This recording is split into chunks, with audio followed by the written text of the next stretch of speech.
Em outras palavras, cumpra o que prometeu. Se agir assim, será justo com todos os interessados e não terá motivo para alimentar sentimentos de culpa. Melhor ainda, ouvirá de todo funcionário que você é o melhor gerente para o qual ele já trabalhou.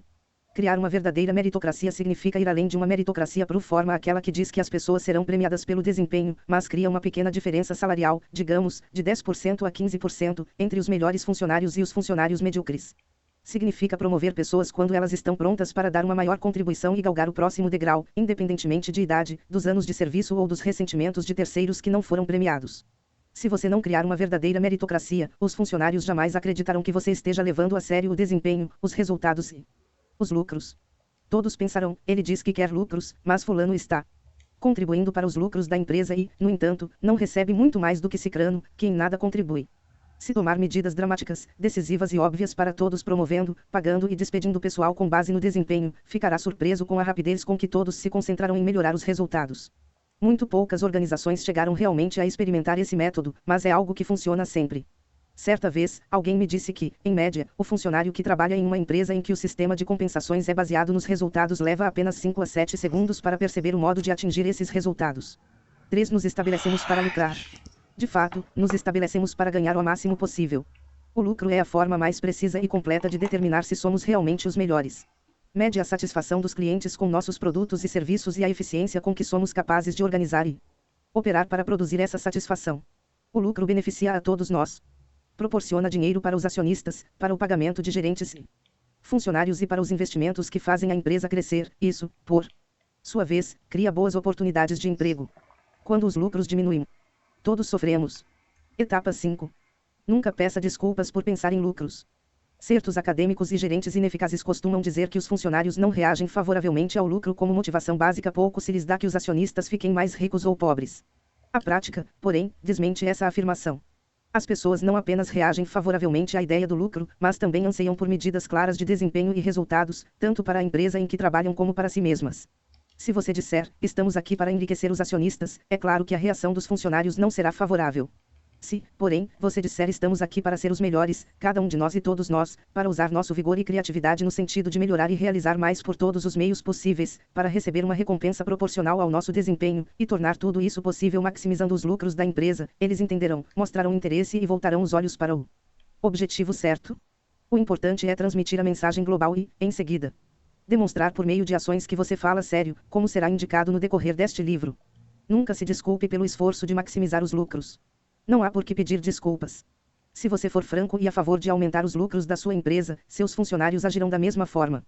Etapa 6. Resultados, não processos. Surpreende-me a quantidade de tempo, energia e dinheiro que certas empresas, especialmente quando pequenas, gastam em processos. Alguns possuem nomes modernos e altissonantes, qualidade total, trabalho em equipe, planejamento estratégico, etc. É claro que cada um desses conceitos tem seu valor, seu tempo e seu lugar. Mas o que se perde na maioria das empresas é o senso de proporção, o questionamento rigoroso para saber se o esforço despendido é mais do que compensado em termos de resultados financeiros. Qualquer gerente competente, qualquer pessoa que deseje duplicar os seus lucros, deve aumentar certo cinismo em relação aos processos. Qualquer investimento em processos, e gastar o tempo alheio é o mesmo que investir dinheiro, deve ser rigorosamente questionado. Suponhamos que adotaremos o conceito, será realmente necessário manter um processo formal e prolongado para implantar o conceito, ou isso pode ser feito de forma mais rápida, mais direta, mais sensata? Se a resposta é que precisamos persuadir nossos funcionários, então pergunte, não existe um meio de comunicar a importância deste conceito que seja mais rápido, mais direto, mais sensato que um processo prolongado e inerentemente ineficiente? Jamais escreva um recado quando basta falar com alguém, jamais convoque uma reunião quando basta escrever um memorando, jamais convoque uma reunião de 4 horas quando uma reunião de 1 hora é suficiente, jamais convoque 2 reuniões quando uma é suficiente, e jamais adote um processo quando 2 reuniões são suficientes. Ao agir assim, você poupa, em primeiro lugar, bastante tempo e dinheiro, eliminando esforços desnecessários. Em segundo lugar, convencerá os funcionários de que está muito interessado em resultados, não em processos, e o que você poupou será multiplicado à medida que eles agem da mesma forma. A ênfase excessiva em processos é o refúgio de gerentes fracos ou medíocres. Certa vez, o presidente de uma companhia que fatura $9 bilhões por ano, que estava há 15 anos no cargo, me disse, não temos propriamente uma estratégia empresarial. Criaremos uma força-tarefa para definir uma estratégia, a qual me será apresentada dentro de 6 meses. Se um dirigente, após tanto tempo no cargo, não sabe dizer claramente, em 10 minutos ou menos, qual a estratégia da sua empresa, o que fez esses anos todos? Resposta, provavelmente adotando processos. O motivo pelo qual a maioria das empresas investe demais em processos é: 1. O chefe da organização não tem credibilidade suficiente para dizer aos funcionários que só está interessado em resultados. 2. É mais fácil para os gerentes demonstrar que adotam processos modernos e brilhantes, isto é, que sabem gastar dinheiro, do que provar que realmente geram lucros para a empresa, de modo que se apegam ao objetivo mais fácil. Sempre que podem, as pessoas medianas preferem o caminho de menor esforço, e em geral gerentes e funcionários são medianos. A menos que você, como chefe, se concentre realmente nos resultados e leve os outros a fazer o mesmo, eles não o imitarão. E uma sadia desconfiança contra todo processo altissonante e demorado é um modo importante de estabelecer e comunicar esse modo de agir. Etapa 7. Custos estratégicos e não estratégicos. Sejamos um pouco mais específicos.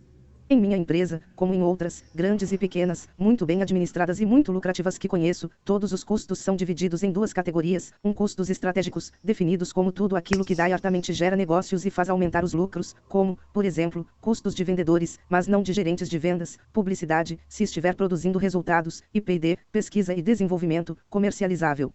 2. Custos não estratégicos são todos os outros, isto é, aqueles custos necessários ao funcionamento da empresa, mas que não geram negócios de forma direta ou clara.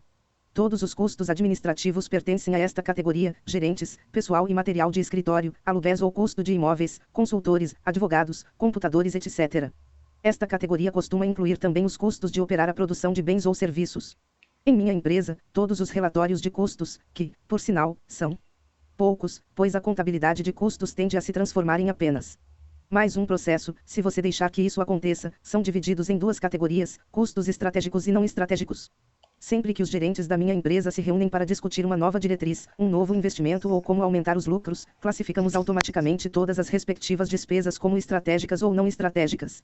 O motivo é simples e muito sério. O meu papel, ou o papel do leitor como administrador, é fazer com que estes conceitos tão simples, aplicados com empenho e firme determinação, são mais poderosos como maximizadores de custos que o mais complexo e detalhado compêndio ou processo comercial que já se concebeu até hoje. Trata-se de bom senso, e o fato de que 95% dos empresários e gerentes não os praticam representa uma enorme oportunidade competitiva para os que o fazem. Gastar mais que os concorrentes em custos estratégicos requer inteligência e discernimento. É preciso distinguir entre despesas de vendas, marketing e P&D que realmente beneficiam o balanço da empresa e aquelas que são antieconômicas e tendem a não trazer benefícios. Ninguém pode oferecer ao leitor uma fórmula que o ajude a fazer essa distinção. A boa administração é 80% arte e somente 20% ciência. Aplicar essa inteligência e esse discernimento de modo permanente, distinguir entre as despesas estratégicas que realmente valem a pena e os custos não estratégicos é o que faz do trabalho do administrador um desafio e um prazer. No final, porém, ele tem de ser capaz de identificar um número suficiente de despesas estratégicas para ter certeza de gastar bem mais que os concorrentes em custos estratégicos, como percentual de vendas, quando não em cifras absolutas. Gastando mais em custos verdadeiramente estratégicos, ele fortalece a sua empresa. Reduzir ao mínimo possível os custos não estratégicos requer o constante questionamento de todo custo não estratégico. Exige pressupor que esses custos podem ser eliminados até prova em contrário. Acredito firmemente que cada uma das 500 maiores da lista da Fortune tem 3 gerentes para cada gerente realmente necessário, a proporção é de 10 para 1 nos órgãos do governo. Em média, essas grandes empresas produzem 10 relatórios para cada relatório de que realmente precisam. Um gerente que conheço adota o seguinte sistema sempre que assume o comando de uma nova empresa. Manda cancelar imediatamente todos os relatórios periódicos, escritos ou gerados por computador. Toda a produção e distribuição de papelada para de repente. Os funcionários que deixam de receber relatórios cruciais põem a boca no mundo, e ele manda restabelecer esses relatórios. 2 meses depois, quando cessam as reclamações, somente 40% dos relatórios originais são solicitados e emitidos.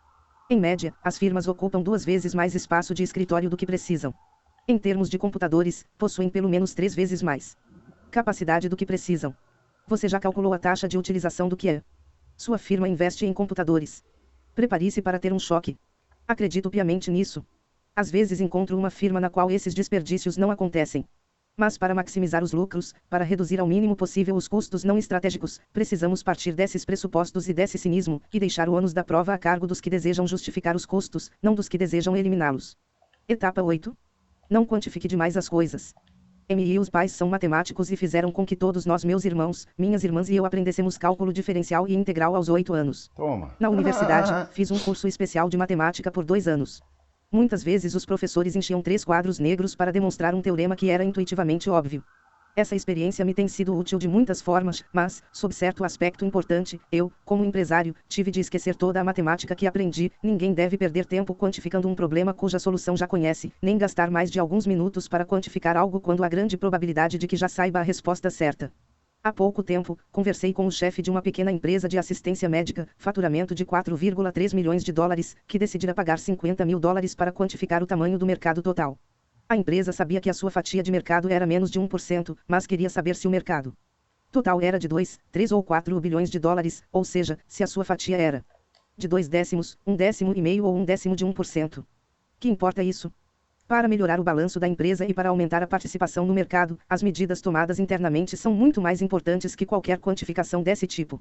Em outras palavras, aqueles 50 mil dólares poderiam ser gastos em várias outras coisas que levariam a um aumento direto do faturamento, ou, então, não ser gastos e passar a engrossar os lucros. Talvez este exemplo seja extremo, mas não é raro. Muitas empresas quantificam todo tipo de coisas que gostariam de saber, quantificá-las custa tempo e dinheiro e não aumenta os lucros. Outro gerente que conheço insiste em receber do seu pessoal previsões dos lucros futuros, por mês, trimestre e ano, e quer que essas previsões sejam frequentemente atualizadas, ocupando alguns dos seus melhores funcionários com essa tarefa. Como sempre acontece, isso tem um efeito secundário prejudicial. Os funcionários acham que o que ele deseja, valoriza e premia são boas previsões de lucros. Nenhuma empresa até hoje ganhou um tostão com previsões. Toda empresa se estabelece para ter lucros, não para prevê-los. Na maioria dos casos, eu eliminaria 80% dos recursos humanos dedicados a fazer previsões e malabarismos com números e empregaria esse tempo na atividade de ganhar dinheiro, não de contá-lo. Na Harvard Business School, tive um professor que nos ensinou o seguinte truque: sempre que tiver de tomar uma decisão e não conseguir optar por uma coisa ou outra, pense durante 2 segundos. Não mais tarde. Agora mesmo. Depressa, já se passaram 2 segundos. Muito bem, você tomou a sua decisão. Agora vá para a sua sala, faça os seus cálculos e volte com a decisão final. Verificará, sempre, que a resposta que obteve em 2 segundos e a resposta cuidadosamente pesquisada são exatamente iguais. Aprendi esse truque há muitos anos, e sempre funciona. Os gerentes costumam pedir mais dados do que precisam. Um bom gerente é instintivo, toma a decisão acertada baseado em poucos dados. A quantificação que os gerentes menos competentes exigem é, na verdade, ilusória. Eles acabam tomando decisões baseadas no que pode ser quantificado e não no que é importante. Em qualquer decisão comercial, as variáveis cruciais geralmente só podem ser julgadas e medidas com base na experiência e no instinto, e não quantificadas. Como diz o ditado, é melhor estar mais ou menos certo do que 100% errado. Etapa 9. Não delegue nem de mais nem de menos. Otário. Não seria realista esperar que muitas pessoas na sua empresa tenham o mesmo nível de experiência e discernimento e o mesmo cuidado com os lucros que você tem como chefe. Tudo o que é importante, e que realmente afeta o resultado financeiro, deve ser decidido por você. Mas você deve delegar tudo o mais, todo o trabalho, todas as etapas necessárias para definir uma decisão ou medida a tomar e todos os telefonemas a serem respondidos com grande dispêndio de tempo. Um bom gerente executa 1% de todo o trabalho, mas contribui com mais de 50% do valor produzido pela empresa, pois usa a sua experiência e o seu discernimento superiores para tomar decisões que geram lucros. Por sinal, é isto que torna equivocada toda a recente discussão em torno do salário dos executivos. Não há dúvida de que homens como Jack Welch, da G, e outros excelentes gerentes contribuem, para as empresas em que trabalham, com um valor muito maior do que o salário que recebem. Alguns provavelmente contribuem em uma semana mais do que ganham em um ano, ao fazer a empresa se concentrar em aumentar os lucros. Os presidentes e gerentes medíocres, que adoram processos, esquecendo os lucros e nada acrescentando à empresa, são homens que ganham mais do que valem. A verdadeira questão não é o salário dos executivos e sim a sua competência. Delegar é um assunto muito em moda. Tem até a sua palavra de ordem, empowerment, que pode ser definida como dar maior poder aos funcionários. Até aí, tudo bem, mas somente se as pessoas às quais você concede poderes têm a capacidade e os meios empresariais necessários para se concentrar na lucratividade ou se recebem outros poderes enquanto você, como chefe, controla a lucratividade. Empowerment, porém, não é algo absoluto nem um fim em si mesmo. Dar plenos poderes aos membros de uma organização que ainda não se tornou uma empresa voltada para os lucros é abdicar da sua maior responsabilidade como gerente. Um mau gerente estuda detalhadamente a empresa, quantifica demasiadamente as coisas, e a administra somente de modo geral, delega demais. O bom gerente estuda a empresa somente de modo geral, mas a administra em detalhes os que são importantes. Etapa 10. Maximizar a satisfação do cliente. Pode levar à falência. Há muitas maneiras de diferenciar os produtos de sua empresa e agradar aos clientes, oferecer alta qualidade, exemplo, Mercedes-Benz, melhor serviço, Disney, maior escolha, brinquedos US, imagem de marca superior, FedEx, ou uma combinação desses fatores. O objetivo de uma empresa que deseja maximizar os lucros não é maximizar a diferenciação e sim. Não se trata de insensibilidade ou egoísmo, mas de sobrevivência e bom senso. Você não agrada ao cliente quando acrescenta ao seu produto ou serviço os custos de uma diferenciação que ele não deseja e que aumenta o preço a ser pago. Mais cedo ou mais tarde ele passará a comprar de um fornecedor esperto o suficiente para oferecer a diferenciação certa e excluir a errada. O Accord, da Honda, com apenas 4 cores e 2 pacotes de opcionais, levou a melhor sobre as linhas de automóveis da General Motors, que ofereciam uma variedade quase infinita de cores, rádios, motores e estofados de assentos com padrões diferentes, os quais faziam aumentar o preço dos carros e a complexidade de fabricação e logística da GM.